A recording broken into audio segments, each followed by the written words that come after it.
नमस्कार, बहुत बहुत स्वागत आप सभी का। आप देख रहे हैं वर्ल्ड न्यूज, आपके साथ में कुणाल गोस्वामी। वर्ल्ड न्यूज के इस खास सेगमेंट में हम बात करेंगे दुनिया भर की तमाम महत्वपूर्ण अंतर्राष्ट्रीय खबरों की। कहां पर संबंध बेहतर हो रहे हैं, कहां पर तनावपूर्ण बने हुए हैं, अमेरिका ईरान के बीच समझौते की बात कहां तक पहुंची है, समझौते के बीच लेबनान को लेकर और साथ ही साथ ओमान को लेकर अमेरिका का क्या रुख है। साथ ही बात होगी भारत पाकिस्तान के पास बॉर्डर पर सुरक्षा कितनी मजबूत की जा रही है और भारत बांग्लादेश के बॉर्डर पर पाकिस्तानी घुसपैठिया कैसे नजर बनाए हुए हैं। लेकिन शुरुआत पहली बड़ी खबर के साथ कर रहे हैं, क्योंकि इन तमाम महत्वपूर्ण खबरों पर विशेष पैनलिस्ट भी हमारे साथ मौजूद है। बड़ी खबर जहां पर समझौते के बीच पहुंच चुका है अमेरिका और ईरान। अमेरिका बोला ईरान ने हमारी तमाम शर्तें मान ली हैं, अब अमेरिका करेगा ईरान में 25 लाख करोड़ का इन्वेस्टमेंट। रिकंस्ट्रक्शन प्रोग्राम के तहत ईरान के अंदर निवेश अमेरिकी कंपनियां करने जा रही हैं। तो बहरहाल बड़ी खबर जहां पर समझौते के बीच अमेरिका और ईरान के पहुंचने की संभावना नजर आ रही है। अमेरिका की तरफ से स्टेटमेंट दिया गया है कि ईरान लगभग हमारी सभी बातें मान रहा है और अब जब मान रहा है तो जो तबाही हुई है उसके तहत रिकंस्ट्रक्शन अमेरिका करेगा ईरान में करीब 25 लाख करोड़ का, यानी कि 300 करोड़ डॉलर का। और इन तमाम चीजों के बीच रिकंस्ट्रक्शन प्रोसेस के तहत होगा, अमेरिकी कंपनियां इनमें इन्वेस्ट करती हुई नजर आएंगी। बहरहाल इन तमाम चीजों के बीच अमेरिका के उपराष्ट्रपति जेडी वेंस ने क्या स्टेटमेंट दिया, आइए आपको सुनवाते हैं, फिर सीधे मेहमान का रुख करेंगे। Hard to say exactly when or if the president's going to sign the MOU. We're going back and forth on a couple of language points. I do think that we've made a lot of progress here. It's very clear that I think the Iranians, they want a deal, and they want to open the Straits of Hormuz. We want them to open the Straits of Hormuz. There are a couple of issues on the nuclear stuff, the highly enriched stockpile, and also the question of enrichment. So, we're going back and forth with them. We do think they're negotiating, at least so far, in good faith, and we're making some progress. Hopefully we'll continue to make progress. The president will be in a position where he can endorse the agreement, but obviously that's still TBD. तो सुना आपने America के उपराष्ट्रपति JD Vance क्या कुछ कहते नजर आए कि उन्होंने कहा कि सब कुछ सकारात्मक चल रहा है। विदेश मामलों के जानकार करुणी सिंह सर हमारे साथ जुड़ चुके हैं। सर स्वागत, शुक्रिया आपका कीमती समय साझा करने के लिए। ये बहुत अच्छी गुड न्यूज नजर आ रही है, लेकिन ये जो अच्छी गुड न्यूज नजर आ रही है, क्या सिर्फ ऐसी ही है या कुछ और भी आप पर्दे के पीछे देख रहे हैं? देखिए कुणाल, जो जेडी वेंस ने कहा और अमेरिका की तरफ से ट्रंप साहब कह रहे हैं, और कतर में जो मेमोरेंडम ऑफ अंडरस्टैंडिंग हुआ, तैयार हुआ ईरान के और कतर के साथ, ये दोनों पैरेलल चल रहे हैं। क्योंकि जो मेमोरेंडम ऑफ अंडरस्टैंडिंग है उसका अप्रोप्रिएट रेस्पॉन्स नहीं है, और इसीलिए ईरान कह रहा है अभी कोई समझौता नहीं हुआ। लेकिन आप और हम बहुत कहते हैं कि ट्रंप साहब कंसिस्टेंट नहीं है। कभी वो ओमान को कहते हैं कि मैं ब्लो अप कर दूंगा, कभी क्यूबा को कहते हैं ब्लो अप कर दूंगा, कभी ईरान को कहते हैं ब्लो अप कर देंगे, और हम ये कहते हैं कि वो कंसिस्टेंट नहीं है, इम्पल्सिव हैं। तो मैंने इसके बारे में बहुत मंथन किया कि क्या इतने बड़े देश का जो सुपर पावर है उसका नेता इम्पल्सिव हो सकता है, इनकंसिस्टेंट हो सकता है? मुझे अंतिम जो आंसर मिला मेरे मंथन से वो ये है कि ये मैकियावेलियन है, रिपल्सिव नहीं है। और मैकियावेलियन के रूप में एक गोल क्या है अमेरिका के और विशेष रूप से प्रेसिडेंट ट्रंप का, वो ये है कि वो मिडिल ईस्ट में रीजनल सुप्रीमेसी के लिए इजराइल का सपोर्ट करते हैं, इजराइल को रीजनल सुप्रीमेसी देना चाहते हैं, और खुद वो ग्लोबल लेवल पे अमेरिका की सुप्रीमेसी को सस्टेन करना चाहते हैं। इजराइल की स्टेब्लिश करना चाहते हैं, अमेरिका की सस्टेन करना चाहते हैं, और उसको सस्टेन करने में बहुत सी दिक्कत आ रही हैं, और उन दिक्कत को लेके वो सेटल करना चाहते हैं। और सुपर पावर ये हमेशा 6 खंभों पे खड़ा होता है। एक होती है सेना, दूसरा होता है टेक्नोलॉजी, उसमें अमेरिका का कोई कंपैरिजन नहीं, वो सुपर पावर है। बाकी के जो ग्लोबलाइजेशन से हुआ कि मैन्युफैक्चरिंग सेक्टर है तीसरा खंभा, वो अमेरिका से शिफ्ट हो गया, तो वो उनके एजेंडा में है कि मैन्युफैक्चरिंग को अमेरिका में कैसे शुरू किया जाए। दूसरा होता है मिनरल्स, खनिज हैं। तीसरा होता है एनर्जी के सोर्स, और चौथा होता है वो छठा होता है उनका करेंसी। तो ये चार में अमेरिका बहुत कमजोर हो रहा है और इसमें मजबूत करना चाहते हैं। डॉलर को बहुत चैलेंज है। एनर्जी के लिए दूसरे कंट्री मिडिल ईस्ट है, रशिया है, वेनेजुएला है और बहुत से कंट्रीज हैं, और मिनरल्स पे अमेरिका का पूरा नियंत्रण नहीं है। तो ऐसी स्थिति में वो अपनी सुप्रीमेसी को बनाए रखने के लिए इन चार चीजों पे अब ज्यादा फोकस कर रहे हैं। वो कहते हैं हम मिलिट्री तो दुनिया में सबसे सुपर हैं, लेकिन इन पे वो नियंत्रण कैसे करें, वो नियंत्रण नहीं हो पाता है। और तो इसलिए अब कुछ बीच का रास्ता निकालने का प्रयास किया जा रहा है। सर, मैं माफी के साथ आपको रुकूंगा, कुछ सीधा लाइव प्रसारण दिखाना है। उत्तराखंड का रुख कर रहे हैं, जहां पर देवभूमि उत्तराखंड की राजधानी देहरादून में कार्यक्रम चल रहा है, जहां पर मुख्यमंत्री पुष्कर सिंह धामी मौजूद हैं, भारतीय जनता पार्टी के राष्ट्रीय अध्यक्ष नितिन नबीन जी भी मौजूद हैं। क्या कुछ बोल रहे हैं बीजेपी के राष्ट्रीय अध्यक्ष नितिन नबीन, आइए आपको सुनवाते हैं। तो मैं तो मानता हूं कि आपका जन्म लेने से ही जीवन सफल हो गया। आज हमारे बीच इस राज्य के लोकप्रिय मुख्यमंत्री, हमारे मित्र, हमारे युवा मोर्चा के साथी रहे, और मैं देख रहा था पिछले 2 दिनों से जिस सरल भाव से जनता के साथ सीधे संबंध के साथ संवाद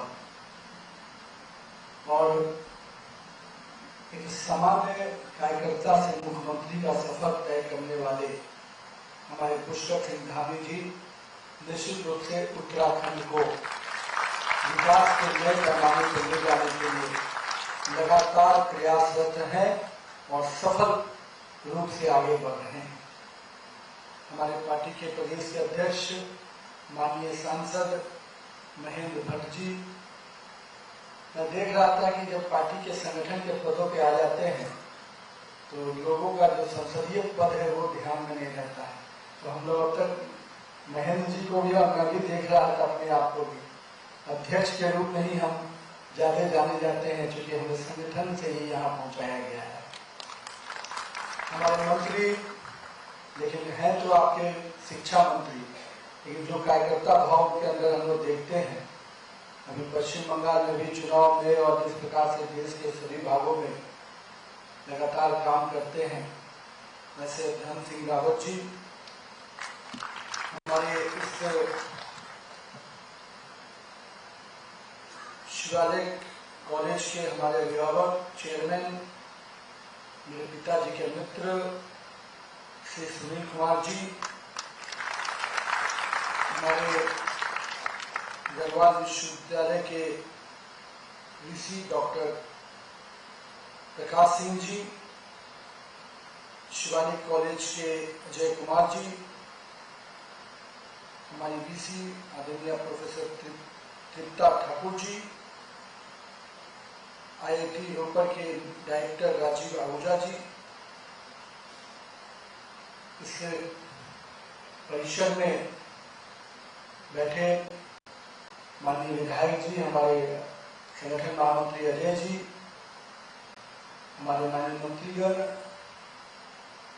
हमारे वरिष्ठ बिहार सरकार के अधिकारी विवेक जी, यहाँ पर उपस्थित कई अपने मीडिया के बंधुगण और इंटेलेक्चुअल मीट में उपस्थित हमारे सभी प्रबुद्ध नागरिकगण, हमारे अभियंतागण, हमारे चिकित्सक, हमारे व्यवसायीगण, समाज के वैसे वर्ग जिनका नेतृत्व समाज को दिशा देता है, मैं आप सभी का बहुत बहुत अभिनंदन करता हूँ, बहुत बहुत अभिवादन करता हूँ। बहुत ही अनूठा संबंध है इस पवित्र देव की भूमि का। हम देखते हैं कि जिस प्रकार से देश के प्रति भी समर्पित भाव से जिस प्रकार से यहाँ सैनिकों का एक बड़ा समूह रहता है, और हम कहते हैं कि जहाँ तप है वहीं संघर्ष करने का मादा भी है। और मैं देख रहा था बड़े पैमाने पे हमारे पूर्व सैनिक हर स्थान पे नजर आते हैं। मैं उन सैनिकों को भी बहुत बहुत अभिनंदन करता हूँ, नमन करता हूँ। आज मैं जब यहाँ पर आपके बीच में इस चर्चा में भाग लेने के लिए आया हूँ, तो मुझे लगता है कि आज जब प्रधानमंत्री जी कहते हैं कि मुझे 2047 के विकसित भारत का सपना लेकर आगे चलना है और यहाँ पर हर व्यक्ति को वो जोड़ने का प्रयास करते हैं, तो मैं भी मानता हूँ कि माननीय प्रधानमंत्री जी का अगर 2047 का जो सपना है वो केवल उनका सपना नहीं है, वो हर भारतवासियों का सपना बनना चाहिए, क्योंकि हम भारतवासियों अगर मिलकर एक साथ एक टीम भावना में, हाल ही में प्रधानमंत्री जी ने कहा भी था कि हम हमेशा बिलीव करते हैं टीम इंडिया में, टीम भारत में, और मैं मानता हूं उस टीम भारत का हर सदस्य इस सपने के साथ आगे बढ़े कि मुझे 2047 में भारत को विकसित भारत बनाना है।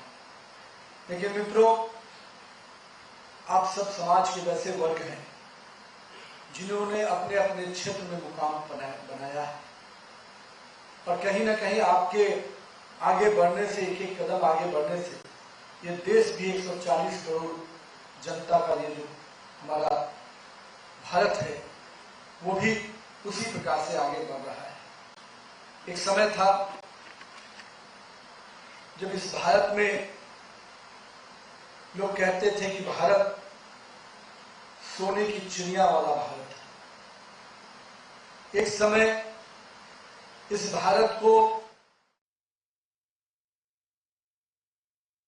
आईएनएस गोमती एक लंबे समय तक भारतीय नौसेना में, भारतीय नौसेना के माध्यम से भारत की समुद्री सुरक्षा की रक्षा करते हुए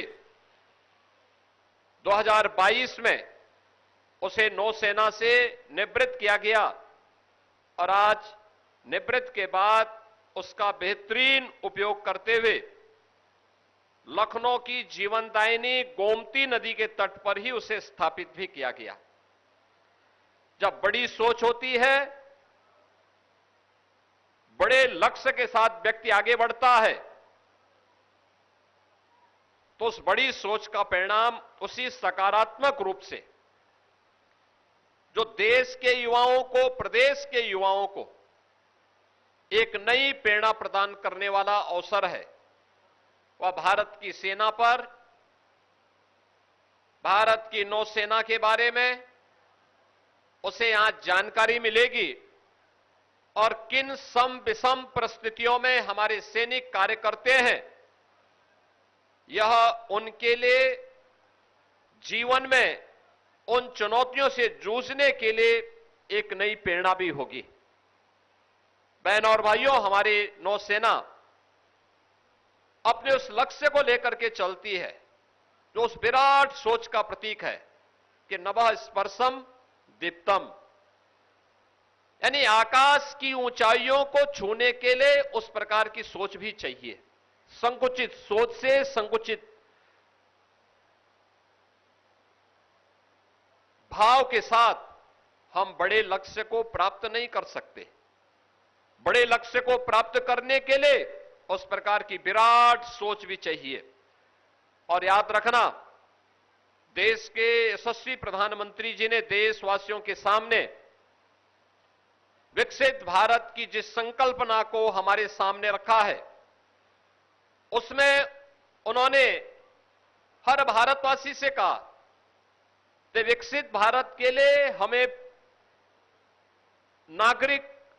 हर नागरिक को पंच प्रण के साथ जुड़ना पड़ेगा।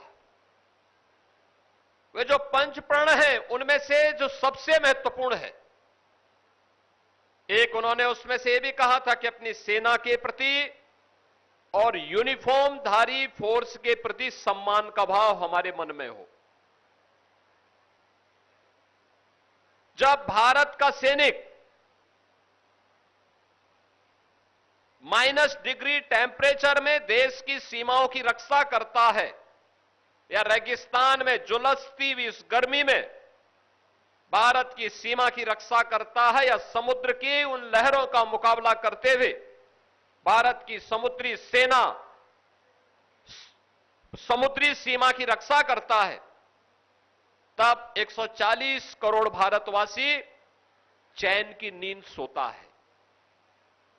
जब चैन की नींद सोता है तो देश के विकास के बारे में उस प्रकार की सकारात्मक और सोच को आगे बढ़ाने में सफल होता है।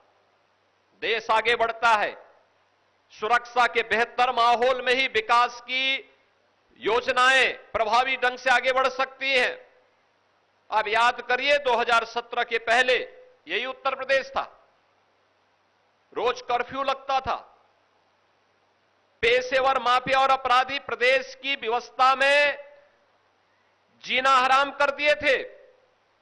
उस असुरक्षित वातावरण में निवेश की संभावना, विकास की संभावनाएं अपने आप ही क्षीण हो जाती हैं। लेकिन जब हमारा सैनिक सुरक्षा के प्रति पूरी प्रतिबद्धता के साथ लग करके अपने कर्तव्यों का निर्वहन करता है, तो नागरिकों का भी कर्तव्य बनता है कि वह अपने उन सैनिकों के प्रति सम्मान का भाव रखें। और याद करना, उसी भाव को अंगीकार करते हुए हम लोगों ने लखनऊ में इस नौसेना की इस वाटिका को, इस म्यूजियम को यहां पर आग्रह किया था। और मैं धन्यवाद दूंगा कि आदरणीय रक्षा मंत्री जी की प्रेरणा से नौसेना के अध्यक्ष एडमिरल दिनेश त्रिपाठी जी ने और उनकी पूरी टीम ने हमारी टीम के साथ मिलकर के एक समय सीमा के अंदर इसे पूरा किया। और आज यह भव्य स्वरूप लखनऊ के युवाओं को, प्रदेश के युवाओं को इस नौसेना के इस म्यूजियम के माध्यम से हम सबको एक नई सोच के साथ देखने, सुनने और जानने का एक अवसर या केंद्र हम सबको प्रदान कर रहा है। बहनों और भाइयों, बहुत सारी चीजें लोग बोलते हैं, लेकिन याद करना, जब सुरक्षा के मोर्चे पर हम मजबूत होंगे तो दुनिया भी आपसे मैत्री करेगी। आप अगर कमजोर हैं, याद रखना, कमजोर के सामने कोई नहीं झुकता, कोई नहीं झुकता है। हमारी ऋषि परंपरा ने भी हमें इसी बात की प्रेरणा दी है। हम जब अधूरी बात कहते हैं तो वह अर्थ का अनर्थ करता है, लेकिन हम पूरी बात भी कहना सीखें। याद रखना, भारत की ऋषि परंपरा हमें इस बात की प्रेरणा देती है कि अहिंसा परमो धर्म, धर्म हिंसा तथैव च। यानी सामान्य जीवन में अहिंसा ही सर्वोच्च धर्म होना चाहिए, लेकिन अगर सामने वाला देश और समाज की सुरक्षा के लिए खतरा है तो उसके लिए अहिंसा नहीं चल सकती है, उसके लिए तो हिंसा ही हमें अंततः अपनानी पड़ेगी। और देश के दुश्मन के लिए यही हमारा धर्म भी है और वही भारतीय सेना पूरी मजबूती के साथ करती है। और उसी मजबूती के साथ एक नई प्रेरणा के केंद्र के रूप में अब लखनऊ में एक तरफ राष्ट्र प्रेरणा स्थल, जिसका उद्घाटन आदरणीय प्रधानमंत्री जी और आदरणीय रक्षा मंत्री जी ने 25 दिसंबर को किया था, और यहां पर नौसेना म्यूजियम के रूप में भारतीय सेना के शौर्य और पराक्रम का एक अद्भुत केंद्र यहां पर हमें प्राप्त हुआ है। और इसका भी यह फर्स्ट फेज का काम का लोकार्पण हो रहा है। इसके आगे के कार्य भी और आगे बढ़ेंगे। अभी रक्षा मंत्री जी कह रहे थे कि अगर भारतीय सेना से जुड़े हुए इस प्रकार के कोई अन्य कार्य लखनऊ में होने हैं या प्रदेश के अंदर होने हैं तो वह प्रस्ताव तत्काल वहां उन्हें प्राप्त हो। और मेरा मानना है ये होने चाहिए। महत्वपूर्ण चौराहों पर भारत की सेना के वे टैंक जो आज वर्किंग कंडीशन में नहीं है, उन्हें रखा जाना चाहिए। कोई भी देखेगा भारतीय सेना के शौर्य का प्रतीक बनेगा। भारतीय सेना में जाने के लिए उसके मन में एक भाव पैदा होगा और वह सेना के प्रति सम्मान का भाव भी रखेगा। उसके मन में राष्ट्रभक्ति की एक नई प्रेरणा प्राप्त होगी। और याद रखना, राष्ट्रभक्ति से बढ़कर के कुछ भी नहीं हो सकता है। हमें इस बात को हमेशा अपने जीवन में ध्यान रखना होगा। मैं इस नौसेना वाटिका के लिए एक बार फिर से भारतीय नौसेना को हृदय से धन्यवाद देता हूं। माननीय रक्षा मंत्री जी के प्रति हृदय से आभार व्यक्त करते हुए लखनऊ वासियों को, प्रदेशवासियों को इस नौसेना वाटिका में के आज के इस लोकार्पण के अवसर पर हृदय से बधाई देते हुए अपनी वाणी को विराम देता हूं। धन्यवाद। जय हिंद।